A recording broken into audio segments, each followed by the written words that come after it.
حضرت جنید بغدادی رحمۃ اللہ علیہ کی خدمت میں ایک شخص نماز جمعہ کے بعد حاضر ہوا اور عرض کیا، حضور، مجھ پر آپ کا بڑا فضل ہوگا اگر آپ اپنے حلقے کے کسی ایک درویش کو میرے ہمراہ روانہ کر دیں۔ آپ نے اس سے دریافت فرمایا، تمہارا کیا مقصد ہے؟ اس نے عرض کیا، میں اس درویش کو کھانا کھلاؤں گا اور اس کی صحبت سے فیض یاب ہوں گا۔ حضرت جنید بغدادی نے اس کی بات سنی تو چاروں جانب نگاہ دوڑائی، پھر ایک ایسے درویش پر نگاہ پڑی جس کے چہرے پر بھوک اور فاقہ کشی کے آثار نمایاں تھے۔ آپ نے اس درویش سے فرمایا، تم اس کے ساتھ چلے جاؤ اور اسے اپنی صحبت سے فیض یاب کرو اور اس کی میزبانی سے لطف اندوز ہو۔ وہ درویش حضرت جنید بغدادی کی بات سن کر اس شخص کے ساتھ چل دیا۔ اس درویش کے زہد و تقوی کا چرچا بغداد شہر میں خوب تھا۔ کچھ دیر بعد وہ درویش واپس لوٹ آیا اور آپ کی خانقاہ کے ایک گوشے میں بیٹھ گیا۔ اس درویش کا میزبان وہ شخص بھی اس کے پیچھے پیچھے آیا اور آپ رحمت اللہ علیہ کی خدمت میں حاضر ہو کر عرض کرنے لگا، حضور، جس درویش کو آپ نے میرے ساتھ بھیجا تھا وہ ایک لقمہ کھائے بغیر، کچھ کہے بغیر واپس لوٹ آیا ہے۔ آپ نے جب اس کی یہ بات سنی تو فرمایا، تم نے کوئی ایسی بات کی ہوگی جو اس کی طبع کو ناگوار محسوس ہوئی ہوگی، ورنہ وہ درویش اپنے میزبان کی دل شکنی نہ کرتا۔ اس شخص نے عرض کیا، حضور، میں نے ایسی کوئی بات ہرگز نہیں کی جو ان کی طبع کو ناگوار محسوس ہوتی۔ حضرت جنید بغدادی نے جب اس شخص کی بات سنی تو خانقاہ میں نگاہ دوڑائی اور درویش خانقاہ کے گوشے میں نظر آ گیا۔ آپ نے اس درویش کو بلایا اور یوں کھائے پیے بغیر واپس لوٹ آنے کی وجہ دریافت فرمائی۔ وہ درویش آپ کی بات سن کر بولا، حضور، میں ایک مفلوق الحال اور فاقہ کش انسان ہوں۔ میرا وطن کوفہ ہے اور میں آپ کی خدمت میں اسی لیے حاضر ہوا تھا کہ اپنی حالت آپ سے بیان کروں، مگر غیرت کی وجہ سے کچھ نہ کہہ سکا۔ پھر آپ نے میری حالت کا اندازہ خود لگا لیا اور مجھے اس شخص کے ساتھ جانے کا حکم دیا۔ میں دل ہی دل میں خوش ہوا اور اس شخص کے ساتھ چلا گیا۔ اس شخص نے نہایت اہتمام کے ساتھ میرے سامنے دسترخوان بچھایا اور پھر مجھے اپنے ہاتھ سے نوالا بنا کر دیا اور کہنے لگا کہ یہ نوالا مجھے 10,000 درہم سے زیادہ عزیز ہے۔ میں نے اس کی بات سنی تو جان گیا میرا یہ میزبان دنیا دار انسان ہے اور نمود و نمائش کا دل دادا ہے، لہذا اسی وجہ سے میں اس کے دسترخوان سے اٹھ گیا اور کھانا کھائے بغیر واپس لوٹ آیا۔ حضرت جنید بغدادی نے جب اس درویش کی بات سنی تو اس شخص کو مخاطب کرتے ہوئے فرمایا، میں نے تم سے کہا تھا کہ تم نے یقیناً کوئی ایسی بات کی ہوگی جو اس کی طبع کو ناگوار محسوس ہوئی ہوگی۔ اس نے ندامت سے سر جھکا دیا۔ حضرت جنید بغدادی نے فرمایا، اگر تم کسی درویش کو کھانا کھلانے کی استطاعت رکھتے ہو تو پہلے میزبانی کے آداب سیکھو۔ حضرت جنید بغدادی نے اس کو نادم دیکھتے ہوئے اس درویش کو ایک مرتبہ پھر اس شخص کے ساتھ جانے کا حکم دیا۔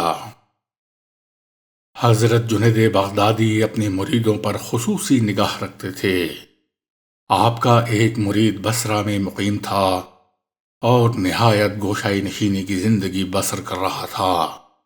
ایک دن اس مرید کو اپنے کسی گناہ کا خیال آیا اور اس کا چہرہ 3 دن تک سیاہ رہا، اور جب 3 دن بعد اس کے چہرے کی سیاہی دور ہوئی تو اس کو آپ کا خط ملا جس میں آپ نے لکھا تھا، بارگاہ خداوندی میں ادب کے ساتھ قدم رکھنا چاہیے اور مجھے تمہارے چہرے کی سیاہی دھونے کے لیے 3 دن تک دھوبی کی طرح کام کرنا پڑا ہے۔ حضرت جنید بغدادی ہر معاملے میں اللہ کی جانب رجوع کیا کرتے تھے۔ اگر کوئی مسئلہ دریافت کرتا تو تب بھی اللہ سے رجوع کرتے، نماز پڑھتے، دعا مانگتے یا پھر کوئی جواب دیتے۔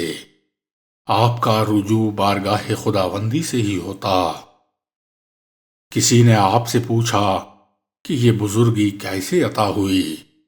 آپ نے اپنے گھر کے زینے کی جانب اشارہ کرتے ہوئے فرمایا، میں اس کے نیچے 20 برس تک اللہ کے حضور بیٹھا رہا۔ حضرت جنید بغدادی کے ایک شناسہ حسین بن مصری تھے۔ ایک دن آپ نے فرمایا، حسین بن مصری کے گھر ولادت ہے اور وہ خود گھر میں موجود نہیں بلکہ کسی صحرا میں ہے، اور کوئی بھی اس وقت اس کی بیوی کے پاس موجود نہیں۔ راوی کہتے ہیں پھر حضرت جنید بغدادی کچھ درہم لے کر اس کے گھر گئے اور اس کی بیوی کو دیے، مگر اس کی بیوی نے لینے سے انکار کر دیا۔ آپ نے وہ درہم اس کی کوٹھڑی میں پھینکے اور بلند آواز سے کہا، یہ تمہارے لیے ہیں۔ چنانچہ پھر حسین بن مصری کی بیوی نے مجبوراً وہ درہم قبول کر لیے۔ حضرت جنید بغدادی ایک روز حضرت ابن القرنبی رحمۃ اللہ علیہ کے پاس گئے۔ انہیں اس وقت کچھ حاجت تھی۔ آپ نے ان کی مدد کرنا چاہی تو انہوں نے انکار کر دیا۔ آپ نے فرمایا، یہ رقم رکھ لیجئے، اور اگر آپ کو اس کی ضرورت نہیں تو یہ سوچ کر رکھ لیں کہ میں ایک مسلمان ہوں، اور اگر آپ یہ رقم قبول فرما لیں گے تو مجھے خوشی ہوگی۔ چنانچہ انہوں نے حضرت جنید بغدادی کی خوشی کی خاطر وہ رقم قبول فرما لی۔ حضرت ابو حمزہ بغدادی رحمۃ اللہ علیہ اور حضرت جنید بغدادی رحمۃ اللہ علیہ کے مابین دوستی اور بے تکلفی کا رشتہ تھا، اور ایک مرتبہ حضرت ابو حمزہ بغدادی حج بیت اللہ سے واپس لوٹے تو آپ کے پاس پہنچ کر کھانے کی فرمائش کی، اور خلاف معمول تمام کھانا کھا گئے۔ آپ نے مسکراتے ہوئے وجہ دریافت کی تو حضرت ابو حمزہ بغدادی نے فرمایا، بھائی حیران نہ ہو، مکہ مکرمہ سے یہاں تک یہ میرا تیسرا کھانا تھا۔ حضرت عبداللہ المقاسی رحمۃ اللہ علیہ فرماتے ہیں، میں حضرت جنید بغدادی کی صحبت میں بیٹھا ہوا تھا کہ ایک عورت آئی اور کہنے لگی، حضور میرا بیٹا گم ہو گیا ہے، دعا فرمائیں وہ لوٹ آئے۔ آپ نے فرمایا، جاؤ اور صبر سے کام لو۔ حضرت عبداللہ المقاسی فرماتے ہیں، وہ عورت چلی گئی اور پھر کچھ دیر بعد دوبارہ آئی اور دعا کی درخواست کی۔ حضرت جنید بغدادی نے اسے پھر لوٹا دیا۔ وہ عورت کئی مرتبہ آپ کی خدمت میں آئی اور آپ ہر مرتبہ اسے صبر کی تلقین فرما کر لوٹا دیتے۔ حضرت عبداللہ المقاسی فرماتے ہیں، بالآخر اس ماں کی ممتا نے جوش مارا اور بیٹے کی جدائی کے غم میں اس کا برا حال تھا۔ وہ بڑی بے چین دکھائی دیتی تھی۔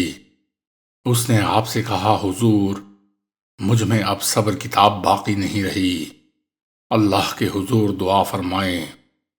حضرت عبداللہ المقاسی فرماتے ہیں، حضرت جنید بغدادی نے جب اس عورت کی بے قراری دیکھی تو فرمایا، تم گھر لوٹ جاؤ، تمہارا بیٹا گھر پہنچ چکا ہوگا۔